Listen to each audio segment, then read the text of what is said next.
Good morning friends, आपका स्वागत है हमारे YouTube channel Learning Point with Abhishek में डेली स्टेनो डिक्टेशन में 80 शब्द प्रति मिनट डिक्टेशन स्टार्ट। केंद्रीय जांच ब्यूरो की ओर से आयोजित एक सम्मेलन को संबोधित करते हुए प्रधानमंत्री ने भ्रष्टाचार के जिस वंशवादी रूप की चर्चा की वह एक कटु सच्चाई है। उन्होंने उचित ही इस तरह के भ्रष्टाचार को एक विकराल चुनौती करार दिया, लेकिन बात तब बनेगी जब उससे पार पाने के जतन किए जाएंगे।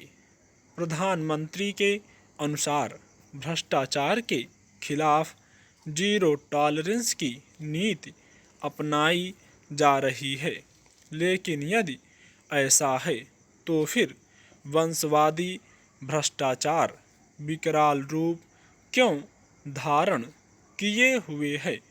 निसंदेह यह वह सवाल है जिसका जवाब सरकार और उसकी एजेंसियों को देना होगा, और वह भी इसके बावजूद कि भ्रष्टाचार से लड़ना किसी एक एजेंसी का काम नहीं बल्कि सामूहिक जिम्मेदारी है। प्रधानमंत्री के इस आकलन से असहमत नहीं हुआ जा सकता कि जब भ्रष्टाचार करने वाली एक पीढ़ी को उचित सजा नहीं मिलती तो दूसरी पीढ़ी और ज़्यादा ताकत के साथ भ्रष्टाचार करती है।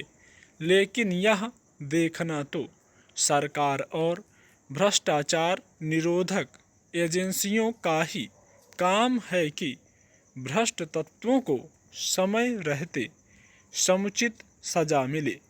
जब तक भ्रष्ट तत्वों को उनके किए की सजा सख्त नहीं मिलती तब तक भ्रष्टाचार में लिप्त लोगों के मन में भय का संचार नहीं होने वाला।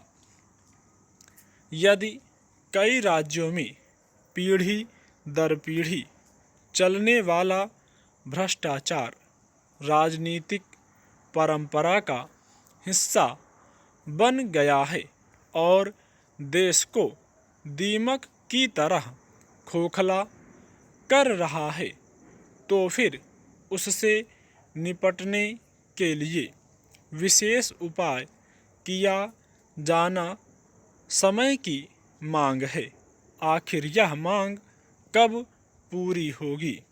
यह सही है कि मोदी सरकार के सत्ता में आने के बाद शासन प्रशासन के शीर्ष स्तर के भ्रष्टाचार पर एक हद तक लगाम लगी है, लेकिन इसकी अनदेखी नहीं की जा सकती कि भ्रष्टाचार से जुड़े तमाम मामले जांच और अदालती सुनवाई से आगे नहीं बढ़ पा रहे हैं।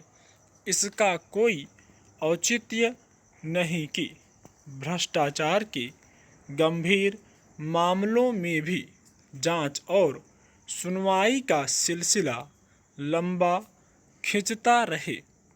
कभी कभी तो यह इतना लंबा खिंच जाता है कि अपनी महत्ता ही खो देता है।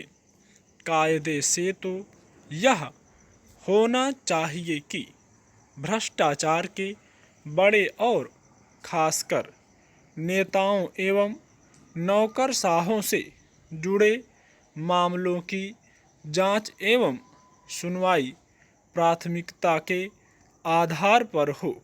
किसी को बताना चाहिए कि ऐसा क्यों नहीं होता। भ्रष्टाचार के गंभीर मामलों के शीघ्र निपटारे के लिए सरकारी एजेंसियों के साथ न्यायपालिका को भी सक्रियता दिखानी होगी। अच्छा होता कि प्रधानमंत्री अपने संबोधन में इस जरूरी बात को खास तौर पर रेखांकित भी करते, क्योंकि देश इससे हैरान भी है और परेशान भी कि 2G स्पेक्ट्रम सरीखे बड़े घोटालों का निपटारा जल्द से जल्द करने की ज़रूरत क्यों नहीं समझी जा रही है। स्टॉप।